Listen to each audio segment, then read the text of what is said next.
بڕیار لە دەستپێکردنەوەی یەکێکی تر لە پرۆژەکانی قەزای کفری درا.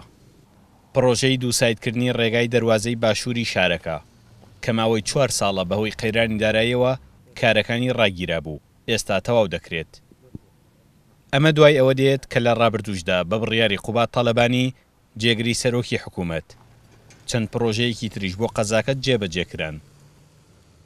دوای ڕاگررتنی پرۆژەکان بەهۆی قەیرانی داراییەوە بە خۆشحاڵیوە ژمارەیەک پرۆژە بە هیمەتی بەڕێز جێگری سەرۆکی حکوومەت کا قوبات تاڵەبانی لە سنووری دارەی گەرمیانەوە تا قەزای کەرار و کفری چۆ بواری جێبەجێکردنەوە. ئەمە یەکێکە لە پرۆژە استراتیجەکان و بە دووسایدکردنی ڕێگەی کفری کارێزە لە قۆناغی یەکەمە مەسافەیەکی باش دەکرێتە دووسایت و پاشان هەوڵ ئەدرێت بۆ ئەوەی هەتا سێڕیانی دووس کفری قەرەتەپە جەبارە بە دووسایت بکرێت.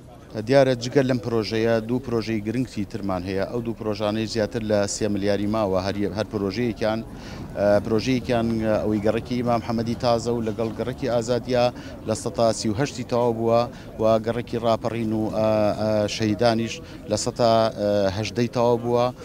لێرەوە داوە لە حکوومەتی هەرێمی کوردستانەکە مەتایبەت جەنابی کاقوبات بۆ ئەوەی چیتر دەستوبرد بکرێ ئەو دوو پرۆژەی جێ بکرێ ئەوانیشە پێکهاتوون لە شۆستا و هەروەها قیرکردنی کۆڵانەکان.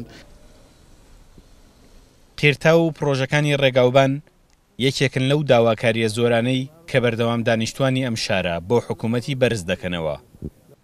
دووسایدکردنی ئەم ڕێگایش یەکێک بووە لەوانە. بەڵێندەری کارەکە ئومێدی هەیە بە پاڵپشتی حکوومەت پرۆژەکانی تریش تەواو بکرێن.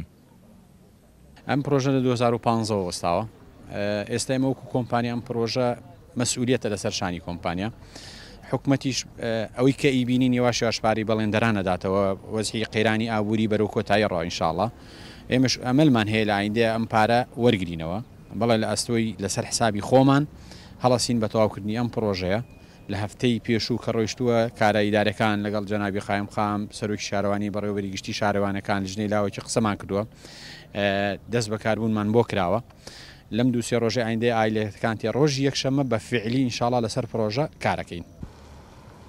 ئەم ڕێگایە کە دەواازەی کفریە و سنووری نێوان هەرێمی کوردستان و ناوچەکانی ناوەڕاست و خواروی عێراقا هاتوچۆی زۆریشی لەسرە.